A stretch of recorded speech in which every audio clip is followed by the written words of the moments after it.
Ողջունում եմ ձեզ, սիրելի երազդանցիներ ջան։ Այսօր ես ուզում եմ խոսել ձեզանից, ուզում եմ խոսել հրազդանից։ Ձեզանից պետք է իրար հետ մի հատ նայենք 18 թվականից այսօր ինչ է ստացել հրազդանը։ Ով ունի ծանոթ, որ աշխատել է հրազդանի ցեմենտի գործարանում։ Խնդրում եմ ձեր բարձրացրեք։ Արևան, բարեկամ։ Հիմա իրենք գործ ունեն 18-ից հետո։ Ով ունի ծանոթ, որ աշխատել է պատնեշ ընկերությունում, արտադրությունում։ Հիմա գործ ունեն։ Ով ունի ծանոթ, որ աշխատել է գազի բալոնների գործարանում։ Հիմա գործ ունեն։ Հրազդանին պատուհասած բարդությունները այսպիսին են։ Փակվել է 3 գործարան։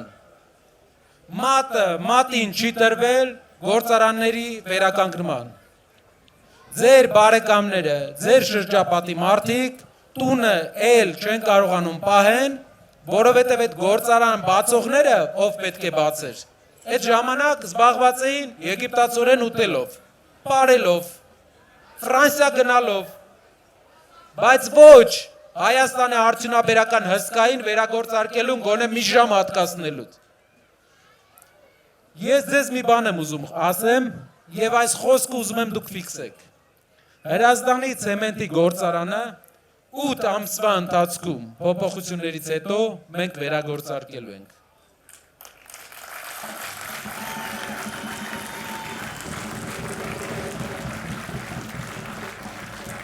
Պատնեշը 8 ամսվա ընթացքում, 7-8 ամսվա ընթացքում փոփոխությունից հետո ստանալու է պատվերներ, վերագործարկվելու է։ Հրազդանը դառնալու է Հայաստանի արդյունաբերական կենտրոնը։ Երբ ես սենց եմ ասում, հնարավոր է դուք չպատկերացեք հողի վրա դա ինչ է նշանակում։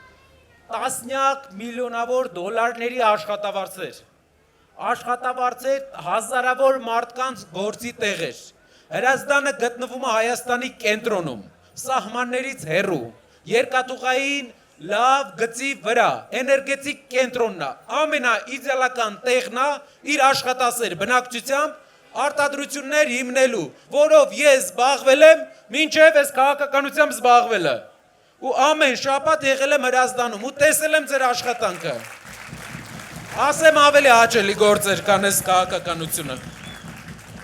Հայաստանը ունենալու է արդյունաբերական մի քանի կենտրոններ, բայց Հրազդանը ամենախոշորն է լինելու։ Մարդիկ աշխատանքի խնդիր էլ չեն ունենալու, ժողովուրդ։ Մի քանի տարվա ընթացքում ուզում եմ ուշադրություն դարձնենք։ 1 տարի չէ, 2-3 տարվա ընթացքում դուք շին հրապարակները այստեղ կտեսնեք։ Ձեր քաղաքը բախտի բերմամբ հայտնվել է Հայաստանի ամենահետաքրքիր զարգացման գոտում։ Ու դուք տեսնելու եք այդ փոփոխությունը։ Պատնեշը վերակազմակերպելու է եւ դառնալու է հայկական ռազմական արդյունաբերության հիմքերից մեկը։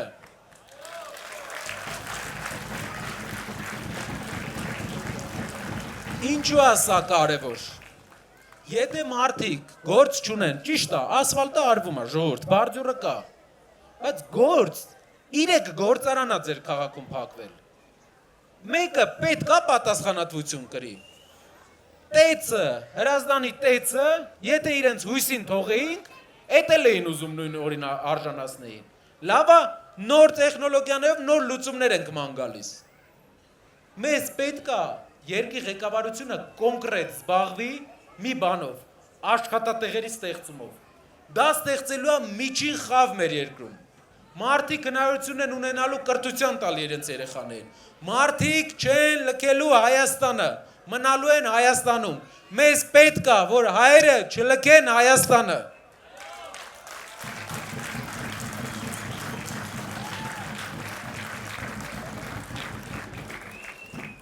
Իսկ հիմա գանք մեր խոսույթի երկրորդ հատվածին։ Իսկ եթե հայերը աշխատանք չունենան, հայերը լքեն Հայաստանը, ով է զբաղեցնելու այդ տեղը հայերի։ Ուրեմն ձեզ պատմեմ, այսօր Չարենցավանում մի փոքր ներկայացրել եմ, բայց ձեզ ուզում եմ ավելի լայն պատմեմ մի պատմություն։ Ուրեմն իմ հարազատ շրջանում Տաշիրում մենք ունեինք մի գյուղ, որի անունն էր Մեծավան։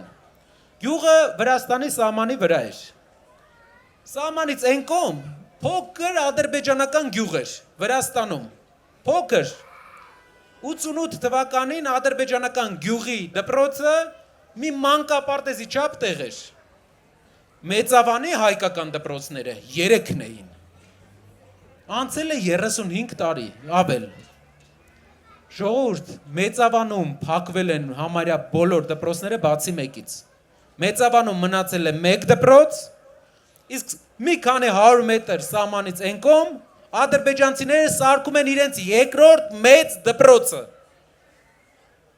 Երեխաները շատ են, իրենք շատանում են ու Բաքվի հետ ուղիղ կապ ունեն։ Ավտոբուսներով Բաքու այդ գյուղ, Թբիլիսի այդ գյուղ չկա կապ։ Բաքու այդ գյուղ հատուկ ֆինանսավորվող ավտոբուսներ են դրված։ Ֆինանսավորումը ադրբեջանայինի դասերը։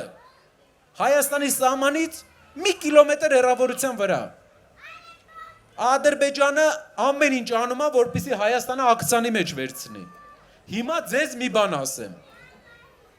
Ադրբեջանի նախագահը 2 ամիս առաջ հայտարարել է, որ իրենք պետք է վերադառնան, մի անգամ ես այստեղ առաջի անգամ կարդացել եմ դա։ Հայաստան ոչ թե տանկերով, այլ մեքենաներով։ 2 ամիս առաջ է հայտարարել, 2.5։ Ադրբեջանի մոլլայի տեղակալը հայտարարել է, Փաշազադեի տեղակալը, որ մի քանի 100 մզկիթ են ունեցել իրենք այստեղ, որը պետք է վերակառուցվի եւ հանձնվի Փաշազադեին։ 70 օր առաջ, 5-6 օր առաջ Նախիջևանում հայտարարել են Արևմտյան Ադրբեջանի ֆորում։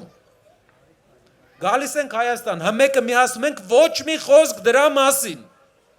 Մեր ժողովրդին կուրացնում են, մեր ժողովրդին չեն ցույց տալի աշխարհում ինչա կատարվում։ Մեզնից զատ, հետո մենք սյուրպրիզի առաջ ենք կանգնում։ Թե ոնց եղավ մեր մեջքի հետ պայմանավորվեցին։ Մեր մեջքի հետևը չեն պայմանավորվում, մեր աչքի առաջ են պայմանավորվում, բայց մենք չենք տեսնում էդի։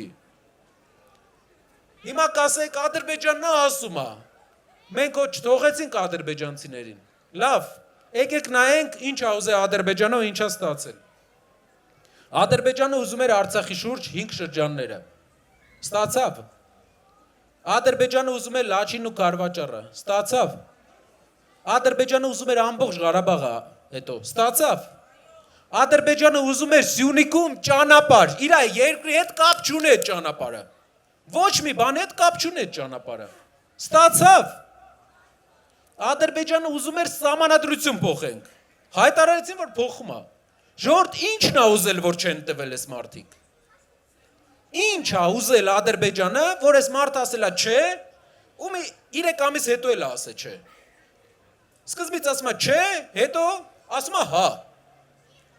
Հետո գալիս է մեզ համոզի, որ այլապես կլիներ, չգիտեմ ինչ։ Այդ ոնց է։ Ուրիշ երկրներում տենց խնդիր չի լինում, մենակ մեր մոտ է լինում։ Հայաստանի ազգային ժողովի նախագահ հայտարարում է, որ մենք պետք է սովորենք ապրել ադրբեջանցիների հետ, որ իրանցից շատերը հնարավոր է գան,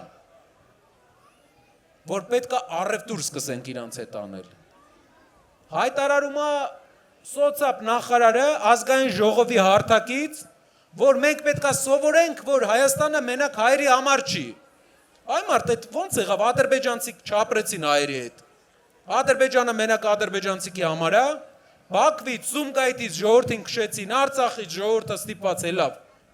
Հայաստանը վերջին հայկական հողն է մնացել հայկական բարձրավանդակում հայերով բնակեցված։ Հիմա էլ ասում են, պետք է սովորենք, որ այլազգեր էլ պետք է այստեղ ապրեն։ Այդ ձեր ծավը տանեմ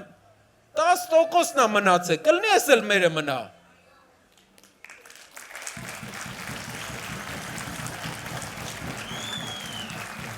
Ասում են Եվրոպան կվերահսկի, Ժորժ ջան,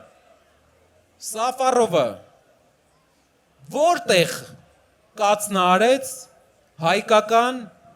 զբանակի սպային։ Հունգարիայի կենտրոնում իրան քնած ժամանակ ՆԱՏՕ-ի զորքերի ներկայությամբ մի հայ չեն կարում պաշտպանել Եվրոպայի կենտրոնում։ Այս մեր լեռներում ոնց են մեզ թուրքերից պաշտպանելու։ Գիտեք ոնց։ Ցավակցություն են հայտնելու։ Մտահոգություն են հայտնելու, մտահոգվելու են միշտ։ Ինչն է մեր ասածը։ Մեր կառավարությունը առաջին իսկ բանը ինչ պետք է անի։ Ընդունելու է Սաֆարովի, Հակա Սաֆարովյան օրենք։ Ինչա դա իր մեջ ներառում։ Ոչ մի ադրբեջանցի խաղաղության պայմանագրի ստորագրելուց հետո, իսկ պայմանագիրը ստորագրվելու է։ Ոչ մի ադրբեջանցի իրավունք չի ունենալու Հայաստանում գնի հող, Հայաստանում գնի տուն, Հայաստանից նվեր ստանա որևէ բան, 10 օր մենակ կարան գան ու գնան։ Խաղաղությունը ստորագրվելու է, որովհետև ինչ կար տալու տվել է այս մարդը արդեն, բայց կա թույլ խաղաղություն, ուժեղ խաղաղություն։ Թույլ խաղաղությունը իրանց խաղաղությունն է, թուրքերով ամենված։ Ուժեղ խաղաղությունը հայկական Հայաստանի խաղաղությունն է, որտեղ հայերն են ապրում այս երկրում, ու որը զարգանում է, գործարանները տասնյակներով չեն փակվում։ Այս է ուժեղ խաղաղությունը, ու մենք սրան ենք գնալու։ Հակա Սաֆարովյան օրենքը գործելու է 100-ամյակներ ստեղ։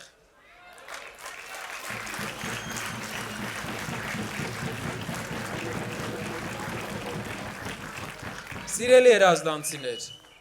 մեր երկրի զարգացումը մոտ է, մեր երկիրը առաջնորդ է ունենալու, ով գումարի խնդիր չունի, ով գիտի, դուք էլ գիտեք, տեսեք, ինչեր է նա կառուցել, ինչ արտադրություններ է ստեղծել, տնտեսությունից ոնց է հասկանում, մեր երկրի զարգացումը մոտ է, բայց մի բան պետք է անենք բոլորով, այդ մի բանը պետք է անենք, ով չի գնում ընտրության, իրա ձենը գնում է Փաշինյանին, ով չի գնում ընտրության, քո ձենը գնալու է Փաշինյանին, գնա ընտրության։